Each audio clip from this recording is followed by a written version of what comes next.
Theron Boyd cooks supper over the sheet metal stove in his dilapidated 1790 Quechee mansion, which lacked electricity and running water. He did everything by hand, as if he believed these age-old labors might hold modernity at bay, recalls Brown of this 1977 shot. Richard Brown: these strawberry roan Belgian draft horses belonged to Everton Randall, whose dairy farm overlooked the town of North Danville. He would coax and cajole them with quiet but firm commands like "easy now" or "walk on."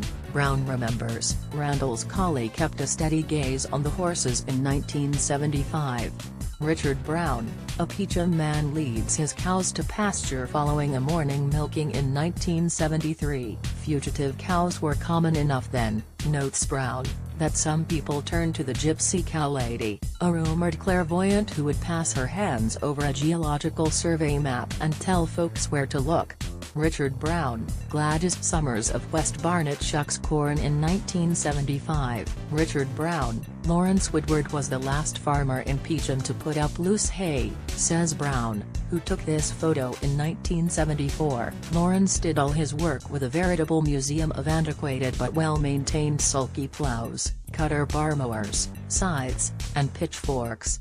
Richard Brown: Richard Brown captured this 1971 image of an Irisburg, Vermont, farm with his handheld Nikon, intending to return with a large format view camera. By the time I went back later that winter, he says, the barn had collapsed under the weight of the blizzard.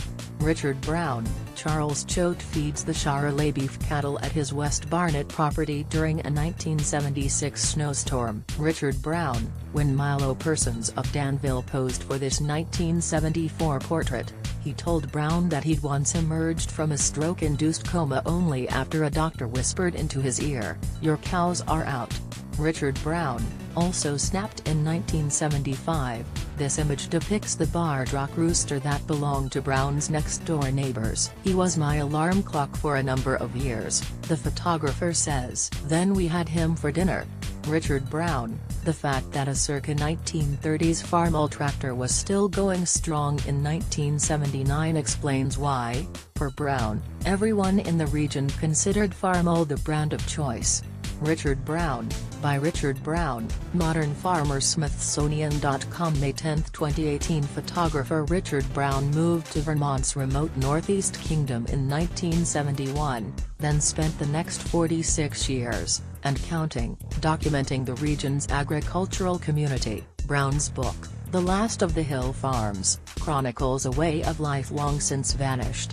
"I have always been drawn to the closeness of Vermont's past. When I was a kid, my family took trips to the state's Northeast Kingdom to camp on Burke Mountain. Winding up Route 5, I became aware of the uncommon views passing by our car windows.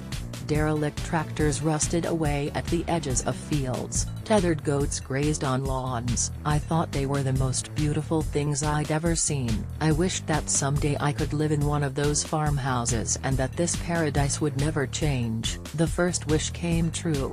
In 1971, I moved to a small village here and started photographing the land and people. Back then, the 20th century still stretched thinly over its predecessor, and I was able to catch glimpses of a bygone era lurking just beneath the surface. At dawn's light, I would set out, my VW loaded with a couple of Nikons, an 8x10 view camera, a tripod and a dozen sheet film holders. No map, I might head for North Danville and eventually come out in Greensboro Bend, never encountering a paved road. The idea was to get lost and maybe end up somewhere before 1900, or somewhere that at least looked that way. A young Walden resident, circa 1974, appears none too happy about being kept inside, or having her picture taken. Richard Brown: the small homesteads scattered along these back roads represented the last of Vermont's hill farms. Anyone tired of cultivating rock-strewn ground had left.